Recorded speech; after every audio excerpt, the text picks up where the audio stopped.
From Monumental Reinvention, I am Erica Hannafin, Austria. This is the podcast. I read you the essay, and I tell you the moment I did not write down. Welcome in.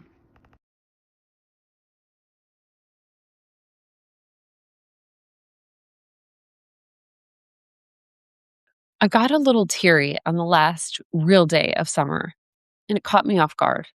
It was nothing dramatic. It was just the light, and I was packing lunch for all four of my boys who were still asleep. The house was quiet, and I just stood there and felt two things at the exact same time.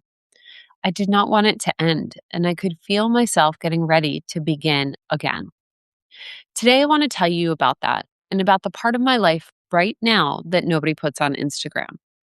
This is Monumental Reinvention. I'm Erica Hannafin, Austria, one true chapter of the rebuild every week in my own voice. Let's get into it.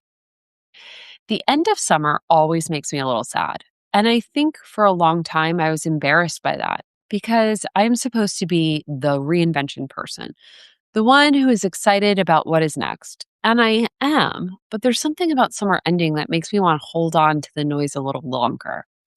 And in my house, the noise is a lot. Four boys, blended family, big personalities, the whole thing. Summer is late nights and no schedule, and a baby who is now riding his bike and getting into everything. Older boys who are loud and hungry and everywhere. It's chaos, but I love it. I know the day is coming faster than I want when the house will not be this loud. So the last week of summer, I feel it, the bittersweet of it. I, I am packing lunches again, and part of me is grieving the season while I do it. But underneath the sadness, every single year there is something else. Hope. Because September has always felt more like a restart to me than January ever has. January asks you to become someone new because a number changed on a calendar. September asks a better question. It says, what did you actually learn about yourself while you were living? And what do you want to carry forward? And I have always been able to answer that one. Now, here is part of the essay I left out. Because when I was talk about everything I have been holding this summer, it's not just the boys. It's not just the business and their writing and the logistics of a blended family. This year, for the first time, I am also helping to care for my dad. And I do not think there is a language yet for what that does to a woman, to a daughter. You're in the middle. You have a toddler on your hip who needs everything and a parent on the phone who needs you in a different way, a harder way, a way you are not ready for. You are the one the little ones look up to and the one the older generation now leans on. You're holding a child in one hand and a parent in the other. You are supposed to keep the business running and the marriage alive and yourself somewhat intact in the space between them. They call it the sandwich generation, which is strange. Small world for something enormous because nobody photographs this part. There's no cute reel for the afternoon you leave a pediatrician appointment and right next door, your dad is in the hospital. There's no highlight for the guilt, the specific guilt of feeling like you are not doing any of it well enough. Like every person who needs you is getting a slightly shortchanged version of you.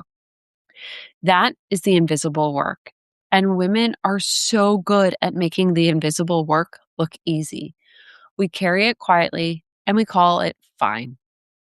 I'm telling you, it's not nothing. It's one of the heaviest, most sacred things a woman will ever do, to love in both directions at the same time, to raise the next generation and hold the one that raised you in the same season, in the same body, on the same tired Tuesday. If that is you right now, I need you to hear me say it out loud. You are not doing it wrong. You are doing one of the hardest things there is. And it is exactly that load that shows me the version of my life that quietly stopped fitting somewhere back in June. The version where I have to do everything, where being needed by everyone means I have to endlessly be available to everyone. where I measure a good season by how much I accomplished instead of how present I was for the people I was accomplishing it for. Summer, with its loser schedule, has a way of exposing that. You suddenly see the difference between what you do because you love it and what you do because you think you should. This is why I have never once reinvented myself in January. Almost every real turn of life started in a season that did not look convenient. My divorce, becoming a mother again later than the world expected, building my businesses, my writing, my health. None of them waited politely for the first of the year. They came in the middle of the mess, and I rebuilt anyway. So I think I know the women listening to this. She is tired of being the one who holds everything together. She is tired of a beautiful life that some days feel like a job she is managing. She's caught in the middle, giving to her kids and giving to her parents, and quietly wondering when someone is going to ask what she needs. She does not need another 27-step morning routine. She does not need to be optimized. She needs permission to stop for 1 minute and decide what she actually wants the next season to feel like. So here's a line I keep coming back to. January tells us to become someone new. September gives us permission to become more honest about who we already are. And I'm not going to ask you to rebuild your whole life this week. You do not have the hands free. I'm going to ask you to do something much smaller and much harder. Find 1 hour that completely belongs to you. Get in the car after drop off, take a walk, sit somewhere alone and put the phone down, and ask yourself 3 questions. What am I done carrying? What do I want more of? What needs to change? Do not solve them. Just answer them honestly, because sometimes the first step in rebuilding is not doing more. It's finally admitting the truth. That is the whole reason I built What Comes Next. Not another project, not another thing on your list, a place to put down everything you have been carrying in every room of your life at once and figure out what comes next with the tools I built and a room full of women doing exactly the same thing. So you're not doing it alone at 2 a.m. with a search bar, because the woman in the middle should not have to rebuild herself. So I want to leave you with one last thing today, and I want you to really hear it. We talk about the sandwich generation like it's a burden, the woman crushed in the middle. And some days, yes, it is crushing, but I have started to see it differently. The woman who can rebuild her own life in the middle of all that noise, with a toddler on her hip and a parent on the phone and a business on her back and a marriage to tend and a body that's changing under her. That woman is not falling apart. She is the strongest version of a woman that has ever existed. History just never gave her a name. It made her invisible. It called her fine. I'm not going to do that. I'm going to give her a name. She is Mommy Mental.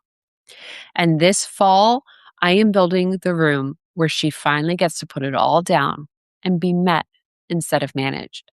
So stay close to me this season, because your reinvention is not waiting for January and is not waiting for the day everything finally calms down. Your season is about to start. I will see you next Tuesday. Mommy Mentally. That was Mommy Mental Reinvention. If this episode found you at the exact right moment, it is not an accident. It is what happens when women rebuilding out loud find each other. Stay close for the next episode. Another essay voiced, another story I did not write down. Between now and then, reply to this one and tell me what landed. Send it to the woman in your text thread who is holding too much and would never say so. And subscribe if you have not yet, because I only make this for people who are actually rebuilding. You are not falling apart. You are becoming Mommy Mental. See you soon, Mommy Mentally.